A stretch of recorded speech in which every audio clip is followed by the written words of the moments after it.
Abusia, yɛbɛma makwaba sonko so ɛba POG Media so. Yɛremɛkɔ political highway ne so highway ne deɛ ensɛm bebree wɔ so a yɛn so yɛagye pennies. Yɛbɛma abadwafoɔ no ahu deɛ ɛkɔ ɛne deɛ ɛba na dɛn na ɛkɔ so ɛwɔ highway ne so. Ɛyɛ KSM ɛna ɔde ensɛm bi aba abɛto do a abusua ɔkyerɛ sɛ ɛyɛ Supreme Court judges no ɔmo de ntokwa ɛne ntawantawa ɛbɛma na si Ghana ha sei. Ɛyɛ deɛ ɔmo yɛ no saa na ɔpɛ sɛ ɔkyerɛ sɛ ɛbɛma na si wɔ Ghana ha sei. Na woyɛ judge anaasɛ woyɛ obi a sɛ aban mu nipa anaasɛ president ne mpo ɛna ayi wɔ a ɛyɛ sɛ wone president no issue bi ba na sɛ ɛyɛ president ne side a ɛni kwan sɛ wokɔ na wokɔkɔ gyina president nafa. Na nsɛm a ɛsi parliament a ɛyɛ chief justice ne judge for Supreme Court for agye asɛm na yiri ma asɛm ne mpo no ɛmfa no ho no ɛyɛ sɛ oyi ne nsa efrim ɛyɛ sɛ ɔma no kware ɛdaadi cause asɛm yi no ɛyɛ speaker of parliament ɛne ɛyɛ majority ne minority for nsɛm nti adan nti na ɛnam sɛ Akuffo Addo ɛna ɛyi lɛti ne nti no ɔpɛ sɛ ɔkɔ na ɔkɔkɔ gyina NPP for afa abusua ɛyɛ KSM atoto bi ama ne Chief Justice and then nkɔɔfoɔ abusua enye asɛm ketewa kora yɛbɛpɛ sɛ yɛbɛme abadwafoɔ no bɛme akɔ na yɛakɔ akɔtie nsɛm a ɛkɔɔ so na ansa na yɛbɛkɔ no ɔwɔ nsɛm kan bi afa hyɛ yɛ comment section like na hyɛ ma afoforɔ nso ɛnsa ɛtumi ɛnka bi aha ɛyɛ POG Media so medam ase. To talk shop where we tell it like it is and let the chips fall where they may. And the question that I ask all of you, and I know I promise you t-shirts and it's coming soon. Montemigno politician, when I promise I'll deliver, but it will be there soon. And the t-shirt, the front will say, what time is it? And when you turn the back, it says what? It's nation time. It's nation time, folks. There are some people, they are doing all they can to bring this country down. She's still. There are some of us who will resist it. Ghana will rise again. I know it's a Afro slogan. I don't care. Whoever slogan it is, all I know is Ghana will rise again. Anyway, welcome to Talk Shop and it's Nation Time. And today, folks, we are so close to the election. And we are facing a constitutional crisis as we have never done before in this country. Believe it or not, folks, we are in a constitutional crisis. I really don't know how this is going to be resolved. You know how we keep thinking, oh, we are going, heaven knows where we are going, we know we are, whatever. In this constitutional crisis, it's different though. It's like we are going, but heaven even doesn't know where we are going. And when we get there, then we realize, it is bad, folks.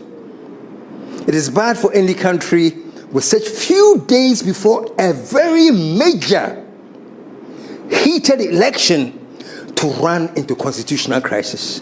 But that's where we are, folks. We are in a constitutional crisis. In my view, and forget about me, because I'm not a politician, I'm an idealist, and I'm crazy, and my ideas can't fit. But in my view, this crisis shouldn't have happened.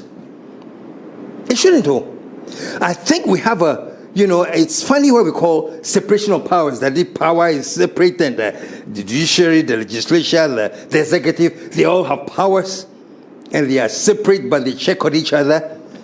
But we are seeing a case now in Ghana where the judiciary is supreme. I think the judiciary is putting itself in a position where it towers over all the other arms of government. So that whatever you do, they should step in and interpret, which is fine in some cases, but not when the Constitution states certain things clearly. Anyway, let me say this, my dear judiciary. I was going to say you are in the line of fire, but I'm going to say KSM for contempt. So I won't say judiciary is in the line of fire. All I will say is judiciary, take some free advice from me. And listen to my advice. The judiciary, you are the last bastion of integrity. You are our last hope for for justice. When we run to the judiciary, we run with the confidence that we are going somewhere where our conflict will be resolved because justice will prevail. That is the judiciary, folks. And I'm telling you, for all of you judges, let me tell you something, especially those of you on the Supreme Court. Do you know the quality of a judge? I'm sorry for me to be telling you this because you are judges. But the judge is conscientious. A judge is sharp. A judge is emotionally intelligent. A judge is focused. A judge is objective. A judge is judicious. A judge is amazingly perceptive. That is what a judge is. And trust me, when I see any judge or any judge in the Supreme Court, automatically, these people, they have earned it. How have they earned it? These are judicial people. These are intelligent people. These are objective people. These are people who uphold the law. If you're a judge, the law is your passion. If you're a judge, upholding the law is in your DNA. So when I see judges, that is the kind of respect I give them. That's why the court, if I'm my lord. Let me explain why they call you my lord. Maybe you don't know. I'm sure you do. But for the Ghanaians listening to me, we call them my lord because the judges are representatives of God on earth. I'm telling you. Sometimes they say, oh, I'm a man of God. I'm a pastor. Even pastors are not the representatives of God on earth. The representatives of God on earth are judges. Do you know why? They can bring a case before them. They can look at your case. They can look at your face and tell you, Master, for this that you have done, I sentence you to 5 years in jail. Even worse, the judge can say, I sentence you to death. Folks, no one has the power to kill anybody.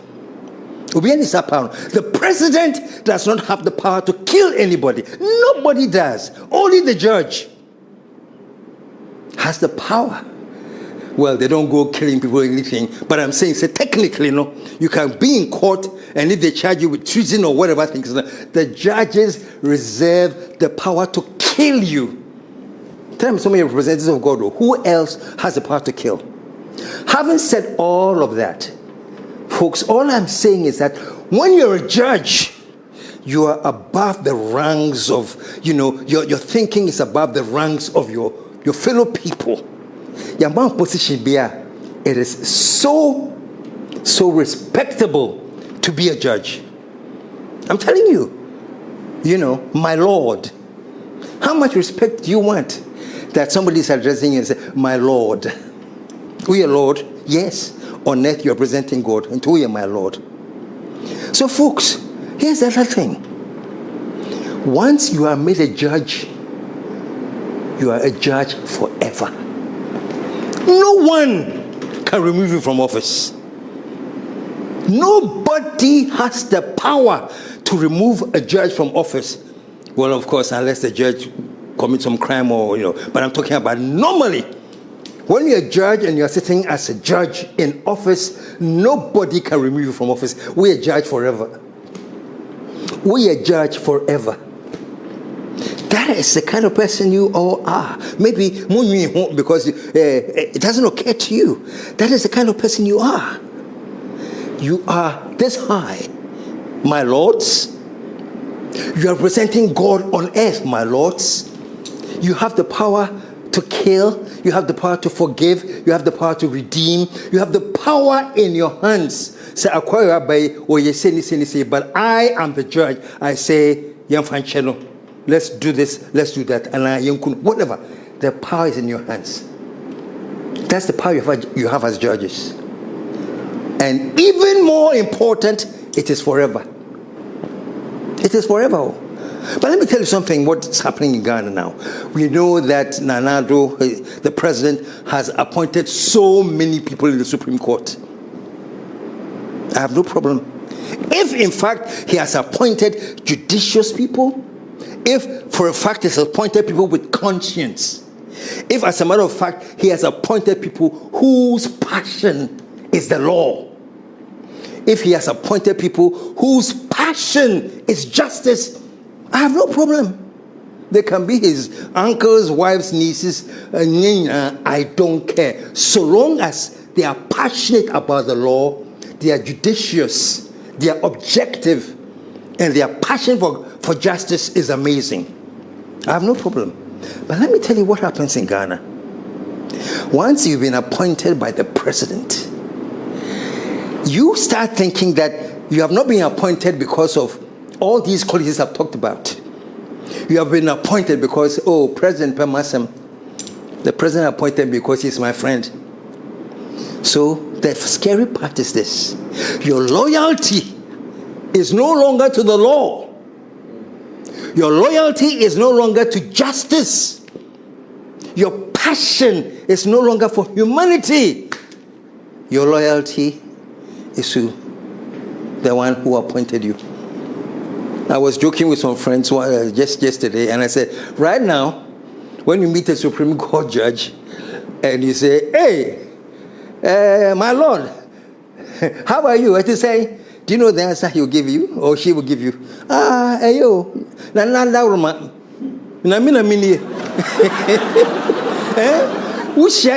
my Lord, please, and they say, how are you doing? And let me a judge. Great. Show love. Show your gratitude. But I'm saying that let not that go beyond your call of duty, where now you start thinking that if Nana or his party wants to play any games, they can just walk it through the court and you will also dutifully protect them. I mean, let me ask you this. And I'm asking this from the bottom of my heart, because I am so sad that the judiciary has been degraded to this level, where now when you hear Ghanaians talking, the way they talk about the judiciary is not good. You know some of the names they call you? Unanimous FC. And that's very mild. I was talking to somebody the other day. When you have a case in the Supreme Court and you are there and you're doing something against the government, they say it is like playing away and the government is playing home. And they warn you that you know that the home court advantage is always at play. Anything that you do now that is government connected, right now, and it goes to court, the government is playing home and they have the home court advantage. Folks, I'm saying this, and it's sad how you may take it, but I want to show you something. You've heard about Lady Justice. We all talk about Lady Justice. And I want you to look at this picture of Lady Justice. You see this picture? The first thing is that she is blindfolded. She's carrying a sword in one hand and then the scales of justice in another. But she is blindfolded. Do you know why? Because the law says that when you are a judge, you don't see anybody. The blindfold, that's what it stands for. You just have your sword to cut where you want to cut, your justice to give you the justice wherever you need, but you do it indiscriminately. You don't see anyone. So that is the symbol of Lady Justice. You'll be surprised the kind of picture people have come up with for Lady Justice in Ghana. Take a look at this. You see how blindfolded she is? She's not completely blindfolded. You've been a crabby, and also winky. Be clear, live and color. You know? So, folks, you may laugh at this, you may be angry at this, but this picture really tells a deep story. It tells how much our judiciary we have reduced them. Folks, this is no joke. I said it some time ago on this program, long ago.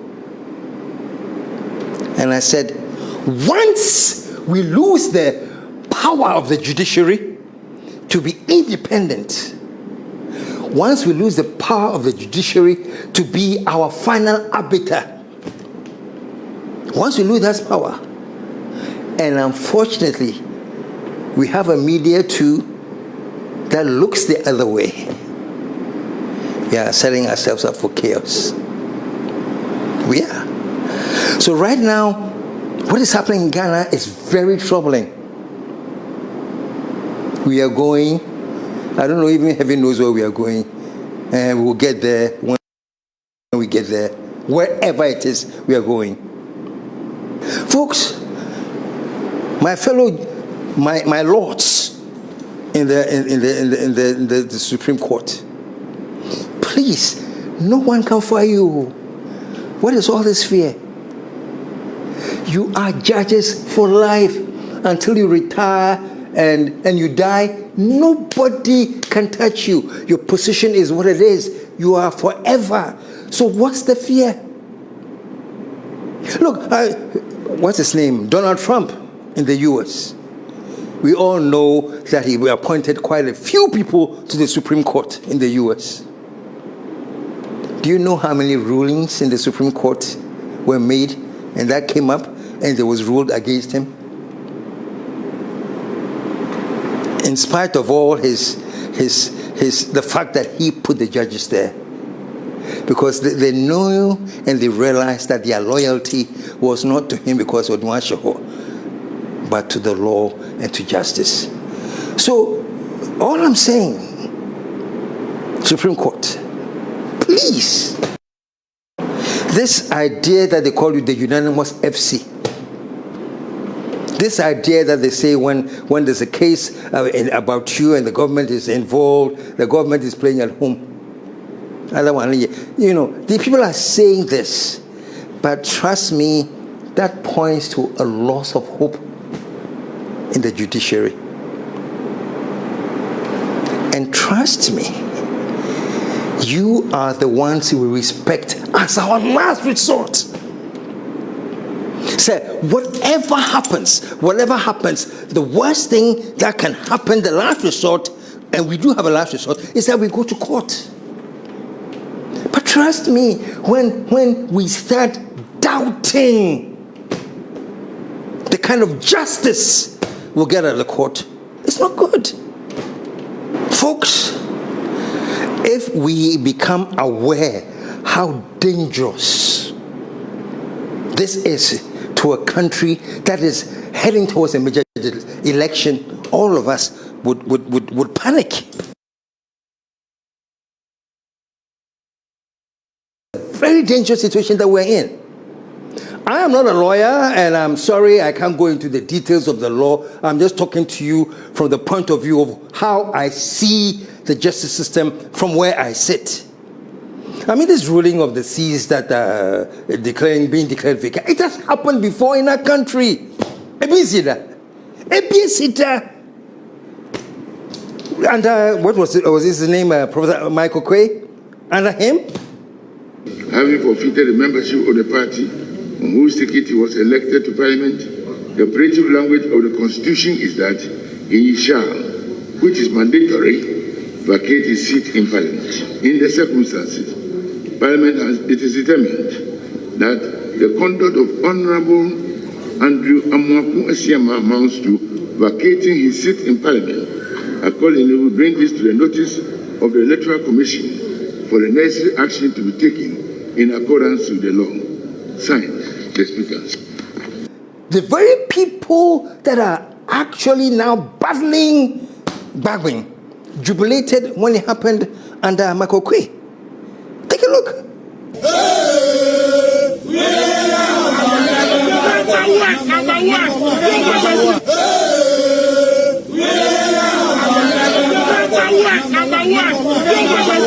Folks, is it me or something that's in jail I don't understand it. You are jubilating. And now under the same constant circumstances, Bawumia has also made a ruling. And all hell has broken loose. To the point where the majority stages a walkout of Parliament. Only in Ghana. One day, I'll have a special citation and award people for extreme, outrageous things. And one of the most outrageous things that I'll honor the Ghanaians for is that it's only in Ghana that the majority will walk out of the Parliament. Look at all the allies you have laid, bills that you want to discuss before Parliament. You have walked out and left the country to do what? Folks, it doesn't make sense. It doesn't make sense. And I'm telling you, if you are anybody that has conscience, if you're anybody that really feels for Ghana, you'll be sad. This is a sad day in the history of Ghana. Well, let's see how this unravels. We are going, knowing Ghana too, you don't know. I'm hoping that maybe sense will hit somebody somewhere and a change of mind will come. You know what I'm saying? I'm just so tired of always hearing from the extremists who do not make sense. I won't mention names, not in this program. Maybe one day I will. There are some extremists in parties. They don't make sense. And they have crowded the moderates who make sense. So I'm hoping that maybe for once the moderates will speak up and this thing will end up nicely so that we can go ahead. Election is around the corner. Do you know the worst thing that can happen?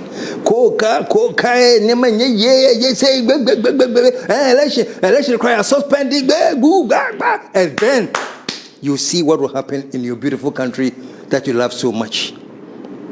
It's almost as if you are craving, you are spoiling for chaos. You take here, it can lead to peace, prosperity, and the upliftment of Ghana. You take here, it will lead to chaos and destruction. And but it seems as if we all decided nicely, as we always do in Ghana, casually, let's go the route that will lead to chaos. Maybe we should get there. I hate to say this, but they say that sometimes when you hit rock bottom and everything is piled against you and it's so bad for you, when you hit rock bottom and things are that bad for you, they say there's no longer anywhere else to go but up. It's so quiet now from say, boom, things are bad as they are now. When you are in that state, they say the only good thing about it is the only place you can go is to come back up. But should we get there before we come back up? Or should we check ourselves now so that we don't even go there? I'll give you a typical example. All the police presence and the police why say the minister should park here and you should walk there, all the wahala they gave that nobody should come in the vicinity of the Parliament House. What happened? Take a look at very angry MPP supporters who are out there. Take a look at this. And the only question I ask is this: what if the crazy youth of the NDC too had decided to say, we'll prove to you that we are also men? What would have happened in Ghana? Would they just imagine that? You saw the gangs of the MPP people, the youth, marching there. For whatever reason, marching. Let's just say for a minute that NDC youth did the same. What would have happened, folks? Nothing but chaos. Nothing but maybe even bloodshed and death. Needless. Oh, Ghana. Some of us, all we can do is talk. And all That's all we can do. But me, in my appeal, I started with the Supreme Court justices. You see, it's not nice that we are known as the unanimous FC. It's a shame. It's a damn shame. Intimi Pacho, Chief Justice and your gang, form a committee, find something, and try and rebrand and rebuild the image of the court.